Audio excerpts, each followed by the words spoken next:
No ar, Vovoteca TV e vocês, é a grande nação lotequeira ligada no canal informativo do vovoteca.com e Lotequeiros BR. Essa semana estamos aí diante do 1134, a loteca raiz de final de semana. O prêmio saberemos na sexta, isso porque ainda tem jogo nessa quinta pelo 1133 e o rateio só vai sair na sexta-feira. E ele poderá ser de 300 mil ou de 1.300.000. Isso se o 1133 que está em andamento acumular.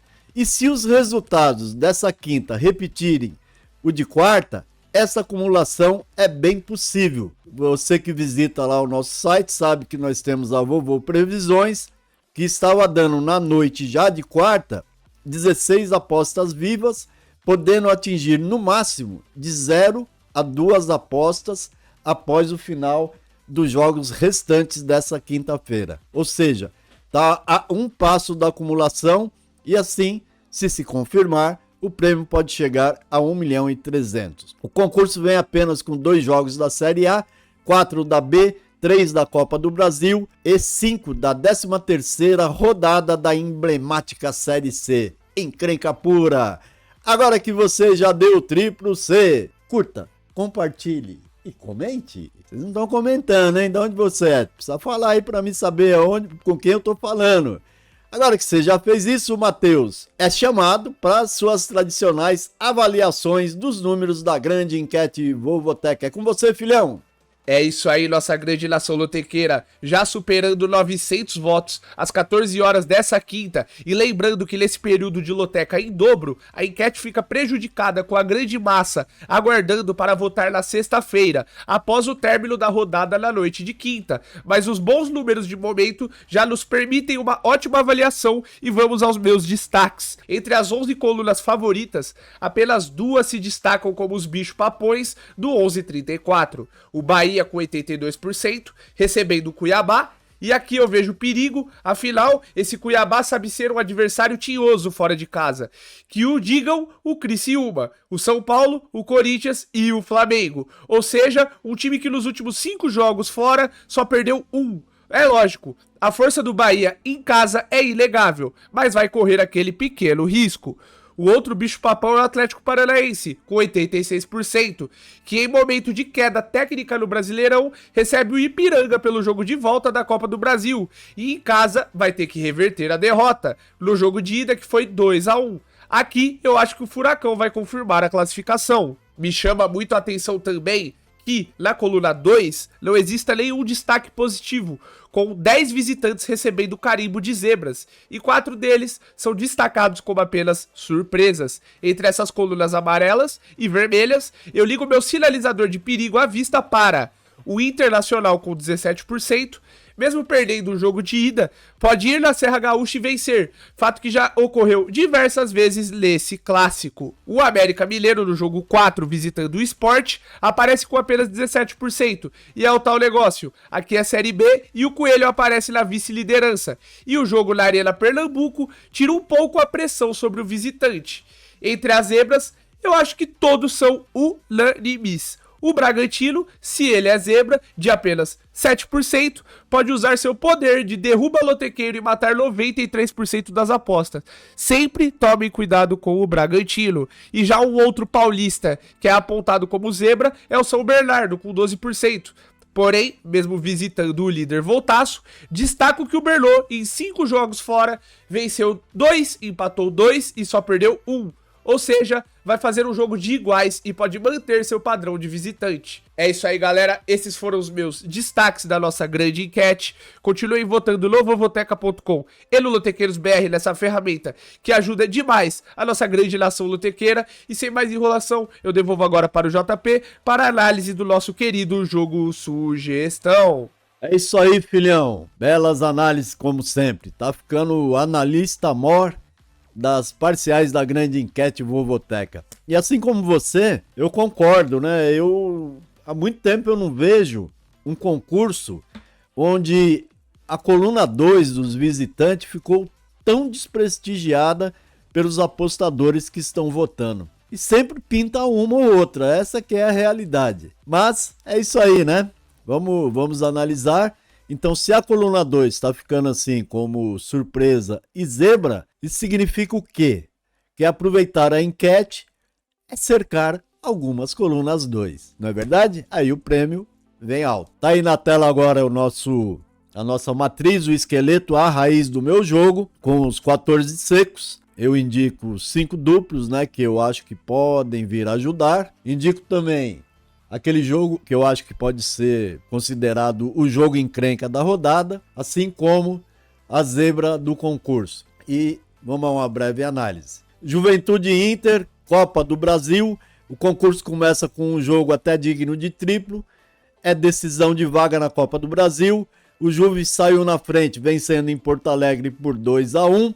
Agora cabe ao Colorado dar o troco e para isso vai se abrir e ao se expor corre o risco de nova derrota, é o que eu estou pensando. Lá na Serra, né, que a Loteclima, a nossa planilha que mostra clima, temperatura e possibilidade de chuva, está indicando 50% de possibilidade de chuva, moderada até, e 12 graus, vai estar frio na hora do jogo. Meu palpite aqui então ficou para início Juventude e pela necessidade, pelo que eu expus já, eu acho que cabe aqui um duplo aberto. Evidente que pode dar empate, mas Lotec é risco e o meu risco ficou Juventude ou duplo aberto 1 e 2. No jogo 2, Bahia e Cuiabá, Série A 100% em casa e brigando por G4, o tricolor baiano é um favorito natural. E vou com ele, abrindo a matriz. Porém, assim como o Matheus analisou, também vejo potencial para o Cuiabá segurar mais um favorito. Foram vários que ele segurou fora de casa. Por isso indico também, além do seco no Bahia, como início de matriz, o duplo 1x, como até um bom investimento. No jogo 3, o Cruzeiro, a Raposa, recebe o Bragantino, uma aça bruta. A Raposa engrenou bem, né? Já são 2 vitórias seguidas e se vencer mais uma, engatando uma sequência de 3, pode já sonhar com G4. Recebe o Bragantino, que tem sido um leão em Bragança, mas está rugindo muito baixo fora lá do Nabizão. Até o momento no Brasileirão, o Massa Bruta tem 1 vitória, 3 empates e 4 derrotas, como atua como visitante. Cai bastante, hein? Aqui eu vou arriscar Cruzeiro, coluna 1 na matriz e vou permanecer com ele. Jogo 4 para Sport América, aqui é Série B, a série que chama empate. É o quarto versus segundo, sem dúvida o jogo de 2 postulantes ao título e à volta à elite brasileira. Vivem momentos quase idênticos, o que sem dúvida dificulta o palpite. Eles estão ganhando, perdendo, empatando, tá mais ou menos igual. Acredito que aqui o equilíbrio vai prevalecer e vou arriscar o empate seco e ao mesmo tempo classificar esse jogo como jogo encrenca. Tá lá embaixo, lá na matriz. É o digno de triplo. Então, matriz começa no empate e indica isso aí como jogo encrenca de triplo. Jogo 5 é o Atlético Clube de Minas. Aqui é Série C, recebendo Londrina. Londrina que, sem perder as 5 rodadas, tá bom, hein? O sexto colocado Londrina, né? Foi lá para sexto já. Pegou o elevador e destaco nessa subida 3 vitórias do Londrina foram fora de casa, hein? Venceu 2-0 o ABC, 2-0 São José e 2-1 Aparecidense. Aqui ele visita o vice-líder, que vive um momento de altos e baixos. Já teve em altos, agora começou a dar uma claudicada aqui, ó. Nas últimas 5 rodadas perdeu 2 jogos, empatou 1 e venceu 2. Inclusive sofrendo uma goleada de 4-1 em casa para o São Bernardo. Acredito em jogo muito pegado, com boas oportunidades para ambos os lados. Porém, o momento indica para mim o equilíbrio, tá?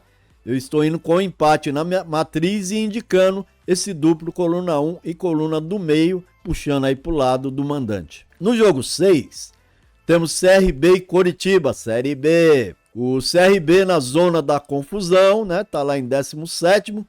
Espera e pode conquistar 3 importantes pontos contra um Coxa, que não vence há 3 rodadas. Coxa caiu também, hein? e vai vendo seu rendimento despencar quando atua fora de Curitiba. Até aqui, fora do Paraná, foram 6 visitas com 3 empates e 3 derrotas, não ganhou de ninguém fora. E nesses 6 jogos marcou apenas 2 gols. O Coxa precisa melhorar o seu esquema de visitante e aproveitar algumas oportunidades que aparecem. Não vem aproveitando. Já o CRB, ao contrário, 11 de seus 13 pontos até aqui foram dentro do Rei Pelé, onde é muito forte e eu acho que vai vencer mais uma. Estou indo com ele na coluna 1. O jogo 7 para o Atlético Paranaense, recebendo o Ipiranga. Aqui também é jogo da volta da Copa do Brasil. Na ida, o Ipiranga surpreendeu, venceu por 2-1. Agora em casa fica difícil o Furacão deixar escapar a vitória e classificação para a próxima fase da Copa do Brasil, em que pese seu momento de baixo rendimento no Brasileirão e ter perdido esse confronto na ida. Mesmo o Ipiranga armando um ferrolho, que creio que o considerado super favorito dessa rodada, o Furacão, vença aqui. Palpite simples, coluna 1. Sampaio Correia e São José volta aqui para a Série C. Noite de sábado com previsão de temperatura amena e possibilidade de apenas 17% para chuva fraca lá em São Luís. O Sampaio precisa voltar a vencer após derrota de 2-0 frente à Ferroviária em casa. Isso é complicador, né? Mas a chance de vencer, do Bolívia vencer, é muito alta. Está recebendo o Lanterna Zequinha, que até aqui, em 11 jogos, tem apenas uma vitória com 2 empates e 8 derrotas. Fora de casa não ganhou de ninguém, nenhuma vitória, um empate e 3 derrotas. Começo com a Bolívia querida. Palpite, coluna 1. Jogo 9, Grêmio Operário. Novamente aqui eu volto para a Copa do Brasil, jogo da volta. Na ida, Operário 0, Grêmio 0. Em crise no Brasileirão, o tricolor vira a chavinha e tentará dar uma alegria à sua massa. Devemos ter um jogo onde o Operário vai tentar aproveitar a má fase do Grêmio, mas é Copa do Brasil, onde o Imortal tem lá muita tradição. Na matriz começa com ele e detalhe, a planilha Lotecrima, a Vovoteca, vai lá dar uma olhada nela que ela é legal. Indica para a hora do jogo 50% de possibilidade de chuva moderada e 13 graus de temperatura. Confiram a planilha completa visitando o nosso Vovoteca. Aqui então eu estou indo de Grêmio, coluna 1 na matriz. No jogo 10 pela Série B, o Vila Nova recebe o Avaí. Aí um jogão, hein? Ganhando 10 pontos dos últimos 12 disputados nas últimas 4 rodadas, o Vila volta para casa após vencer o Amazonas fora por 2-1. Já o Avaí decaiu com 3 empates e 1 derrota nas últimas 4 rodadas. Porém, continua perigoso jogando em casa. E não descarto que consiga aqui ao menos um bom empate. Por isso, começo na coluna do meio, né, como matriz, mas vale o reforço de um duplo, coluna 1 e coluna do meio, é esse que eu estou indicando. No jogo 11 temos o Volta Redonda pela Série C, recebendo São Bernardo, e eu acho que aqui é um jogo emblemático, onde o líder Voltaço sabe aproveitar o mando, porém o São Bernardo tem um bom esquema de visitante. Jogo dos melhores, vejo um empate até como um palpite natural, e começo com ele. Porém vejo perigo da considerada zebra chamada Bernot com força para aprontar, tá vendo? A gente tava falando em coluna 2 e eu vejo essa aí uma boa coluna 2 para acontecer. E por isso eu estou indo de empate na matriz e sugerindo esse duplo caça-zebra, empate e coluna 2. Jogo 12 é regional aqui, né, pela Série B, o Chapecoense recebendo o Brusque. No momento buscam o melhor padrão de jogo, porém a vitória sobre o Goiás traz uma tranquilidade muito maior para a Chape, o que pode resultar, né, em mais 3 pontos, recebendo aqui o rei dos empates, que é o Brusque. Foram 4 nas últimas 4 rodadas e ainda não venceu ninguém fora, que é isso, Brusque. Vou de Chape, coluna 1. Vai aprontar um empate aqui não, hein, Brusque. Pulo agora para o jogo 13, chegando aqui no fim das análises do 11h34, com o CSA pela Série C, recebendo o Floresta Cearense. O Azulão, enfim, acordou, engatou 2 empates e 3 vitórias, as vitórias seguidas nas últimas rodadas, saindo um pouco mais da zona de perigo. Já o Floresta mostra muita dificuldade, principalmente como visitante, e mesmo vivendo um bom momento, vai sentir a pressão em Maceió. É um jogo de risco, tá? Vou fixar meu palpite na coluna 1, mas se servir como indicação, se o jogo comportar, cabe aí também um duplo coluna 1 e coluna do meio. Cairia muito bem nesse jogo aqui também, tá? Porém, meu palpite está ficando com o Azulão CSA. Fecha com o jogo 14. Aqui temos Náutico e Figueirense pela Série C também. É o 12º recebendo o 8º. Com um aproveitamento baixo em casa, aparecendo apenas na 11ª posição de mandante. O Timbu quer manter a tradição de vencer o Figueira quando o jogo é no Recife. Nos últimos 5 jogos que recebeu o Figueirense, foram 5 vitórias do Náutico. E destaco aqui que o quadro Dicas Extras, lá, que a gente posta lá no vovoteca.com, né, que tem a planilha dos confrontos que o Matheus faz, e eu faço o quadro Dicas Extras. E aí eu estou mostrando que esse confronto aqui, há 23 anos, não registra um único empate. Foram, nesse período, 8 vitórias do Náutico e 7 vitórias do Figueirense, com os mandantes sempre levando vantagem. Vou nessa. Começo com a vitória do Náutico, mas indico Figueira como zebra a ser cercada na rodada, tá? Então, aquela zebrinha que eu indico ali, destaquei o Figueirense. É isso aí, galera. Muito bom estar aqui sempre falando com vocês, concluindo aqueles nossos trabalhos que passa pelo vovoteca.com, com nossas inúmeras planilhas estatísticas que sempre podem ajudar. Passa também pelo Lotequeiros BR, onde o Matheus, o Nicolas e o Paulinho, com maestria, sempre fazem aquelas análises pontuais e deixam aqueles palpites para secos e para duplos. Vale a pena sempre fazer uma visita e apoiar todo esse trabalho, que é feito com muito carinho, com muita dedicação para toda a nação lotequeira. Estou na internet há 12 anos com esse trabalho, né? É um compartilhamento daquilo que eu aprendi ao longo da minha vida. Não é fácil ganhar na loteca. Já ganhei 3 vezes, sim. Busco aí o Tetra. É Tetra? Será que vem? Pode ser que venha, né? E sempre na torcida por todos vocês. E é nessa torcida que eu me despeço, desejando a todos um excelente final de semana e que Deus derrame abundantes bênçãos em nossos lares, e para isso eu digo amém.